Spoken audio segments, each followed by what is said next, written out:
Isang patama sa mga may mahiwagang yaman. Ayan na naman sila nagbubungkal na kalsada habang nagbibilang ng barya. Ang sabi ng kontraktor, matibay ang kalsada. May ribbon cutting pa si Kong kasama si Senadora. Subalit pagdaan ng truck na may kargang graba, ang asfalto ay natuklap parang balat ng hopya. Ang nipis! Ang kontraktor sa amin umiiyak sa media. Kuwari ay nalulugi sa proyektong kakantika. Pero pagdating sa highway, lahat ay nagagalan. Nakasakay na si boss sa bagong Rolls Royce Phantom. Wow! May payong pa!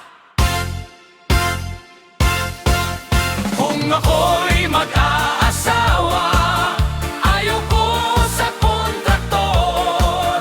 Laging bawas ang materyales, tinalo pa ang doktor. Ayaw ko rin sa politiko na ang kapal ng mukha.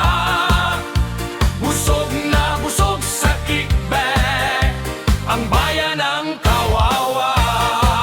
Hoy! Yung pambili ng semento, naging mamamahal ang kotse naan. Huwag ka maingay, sikreto ng mga buwaya yan. DPWH engineer may kakaibang diskarte. Ang suweldo sa gobyerno parang sakto lang sa kaite. Pero kung papasukin ang bahay nilang marangal, may bangko at may vault sa loob, puno ng salaping ilegal. Ang rami-rami! Sayaw muna habang binibilang ang pera sa loob ng kwarto. Ayan, lubak na naman, umiwas ka! Si congressman sa amin kay baitang magsalita.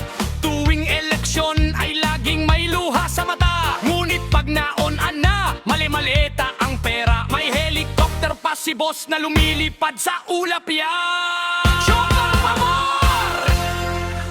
At si senador na nasa senado, grabe ang yaman. Ang SALN ay nagningning, hindi mo malaman kung saan galing ang bilyong may mahiwagang tagtag. Habang ang mamamayan sa utang ay babagman. Kung ako'y mag-aasawa, ayaw ko sa kontraktor.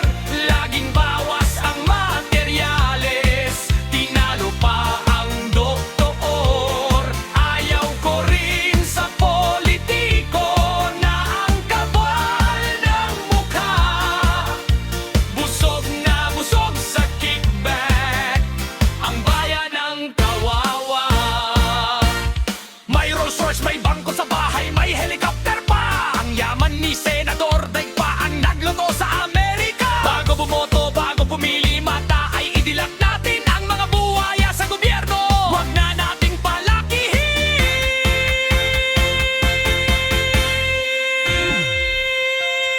Kaya bago mag-aasawa o bago bumoto sa kanila, mag-isip-isip muna, baka ikaw ang kawawa.